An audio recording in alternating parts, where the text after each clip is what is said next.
Hello friends, welcome to my channel. आज हम लोग रामायण थर्ड पार्ट को पढ़ेंगे, जिसका टॉपिक है विश्वामित्र के यज्ञ की रक्षा। इस पहले वाला पार्ट को जिन लोगों ने नहीं देखा है, डिस्क्रिप्शन बॉक्स में लिंक दिया हुआ है, वो जाकर देख सकते हैं। तो चलिए स्टार्ट करते हैं। अब राजकुमार बड़े हो चले थे। राजा दशरथ ने उनको सुयोग्य शिक्षकों के आश्रम में भेजा। राजकुमारों ने थोड़े ही समय में वेद, शास्त्र, पुराण और राजनीतिक प्राप्त कर ली। धनुविद्या और धनुर्वेद में वे कुशल हो गए।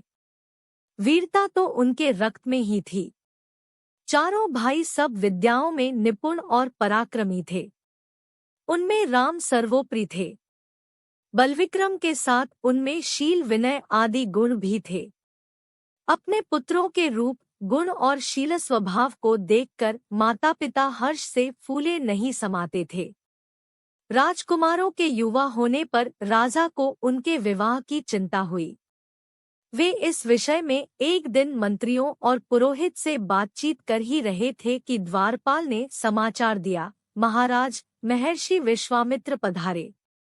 सुनते ही राजा दशरथ सिंहासन छोड़कर उनके स्वागत के लिए आगे बढ़े। राजा ने मुनि को सादर प्रणाम किया, उन्हें उचित आसन पर बैठाया और सेवा सत्कार से संतुष्ट किया। इसके बाद राजा दशरथ हाथ जोड़कर बोले, भगवान आपके पधारने से हमारी नगरी धन्य हुई। अब आज्ञा करें कि क्या सेवा करूं। विश्वामित्र प्रसन्न होकर बोले, राजन, विशेष कार्यवश ही आपके पास आया हूँ। हमारे यज्ञ में राक्षस विघ्न डाल रहे हैं। राक्षस राज रावण के 2 अनुचर मरीच और सुबाहु हमें यज्ञ नहीं करने देते।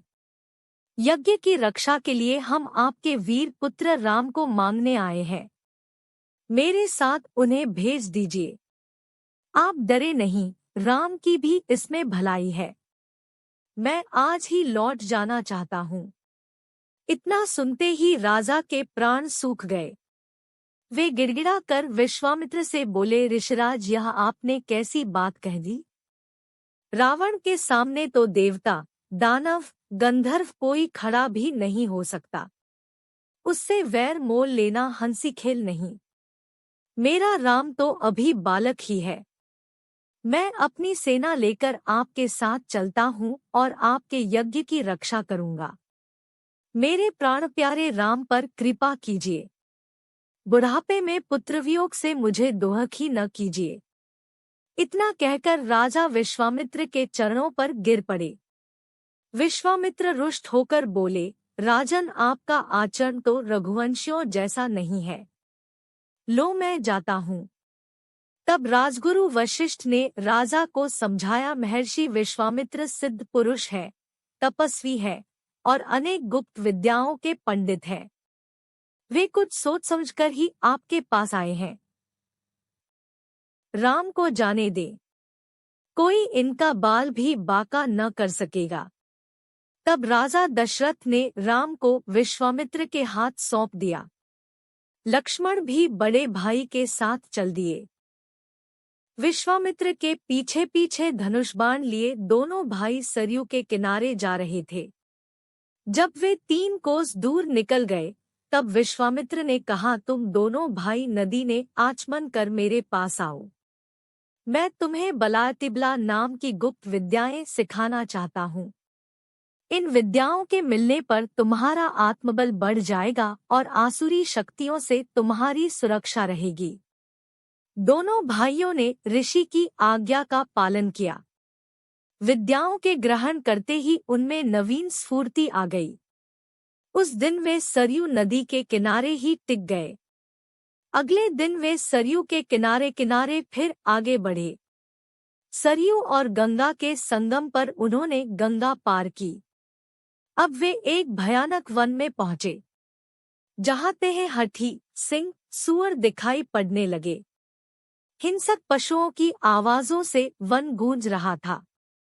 महर्षि विश्वामित्र ने बताया, यहाँ से 2 कोस की दूरी पर तड़का रहती है। वह बड़ी बलवती, भयानक और दुष्टा है। उसने अपने पुत्र मारीच की सहायता से यहाँ के जनपदों को उजाड़ दिया है।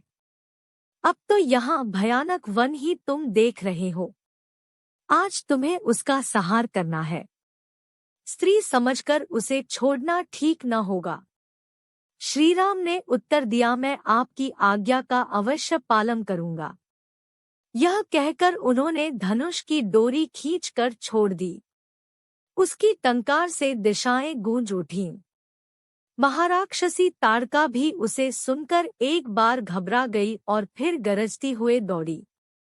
राम के पास पहुंचकर उसने धूल धूल का बादल उड़ाया और वह पत्थरों की वर्षा करने लगी। राम ने उसे बाणों से घायल कर दिया। तब ताड़का अपनी लंबी बाहें फैलाकर राम पर झपटी। वह अदृश्य होकर घायल कर दिया। तब ताड़का अपनी लंबी बाहें फैलाकर राम पर झपटी। वह अदृश्य होकर फिर पत्थर बरसाने लगी। राम ने उसे चारों ओर से बाणों से घेर लिया। फिर उसके हृदय में उन्होंने ऐसा तीक्ष्ण बाण मारा कि वह हरहरा कर गिर पड़ी। विश्वामित्र ने राम को गले से लगा लिया। प्रसन्न होकर ऋषि ने दंडचक्र, कालचक्र, ब्रह्मास्त्र आदि अनेक दिव्य राम को दिए। आपको स्टोरी अच्छी लग रही हो तो प्लीज एक लाइक कर दीजिए। अब आगे की स्टोरी। राम और लक्ष्मण को साथ लिए मुनि विश्वामित्र अपने तक आगे बढ़े। महर्षि विश्वामित्र का यही आश्रम था। आश्रमवासियों ने उनका यथोचित सत्कार किया। विश्वामित्र ने उसी दिन यज्ञ आरंभ कर दिया। 5 दिन तक यज्ञ निर्विघ्न चलता रहा। छठे दिन आकाश में घोर गर्जना सुनाई पड़ी। देखते देखते काले बादल जैसे 2 विशालकाय राक्षस वहां आ पहुंचे। इनमें से एक ताड़का का पुत्र मारीच था और दूसरा उसका साथी सुबाहु था। इन राक्षसों के पीछे बहुत बड़ी सेना भी थी। श्रीराम ने मारीच पर मानवास्त्र चलाया। उसके आघात से वह मूर्छित हो गया और बहुत दूर समुद्र के पास जा गिरा। जब उसे होश आया तो वह दक्षिण की ओर भाग गया। सुबाहु को श्रीराम ने आग्नेयास्त्र से मार डाला और सारी राक्षस सेना का वायव्यास्त्र से संहार कर दिया। विश्वामित्र का यज्ञ निर्विघ्न समाप्त हो गया। विश्वामित्र ने राम को हृदय से लगा लिया। सब ऋषि राम की प्रशंसा करने लगे। चले जात मुनि दीन ही देखाई, सुनी जोड़कर पूछा, अब हमारे लिए क्या आज्ञा है? विश्वामित्र ने बड़े स्नेह से कहा, वत्स मिथिला के राजा जनक को तो तुम जानते होंगे। वहां बहुत बड़ा यज्ञ हो रहा है। हम लोग को वहां जाना है। तुम दोनों भाई भी हमारे साथ चलो। राजा जनक के यहाँ एक विचित्र धनुष भी है, उसे कोई उठा भी नहीं पाता। वह धनुष भी तुम देखना। नेक्स्ट पार्ट में हम लोग पढ़ेंगे जनकपुरी में राम और लक्ष्मण। अगर आपको वीडियो हेल्पफुल लगी हो तो प्लीज एक लाइक, शेयर, कमेंट और सब्सक्राइब करना ना भूलें। मिलते हैं नए वीडियो के साथ, तब तक के लिए धन्यवाद।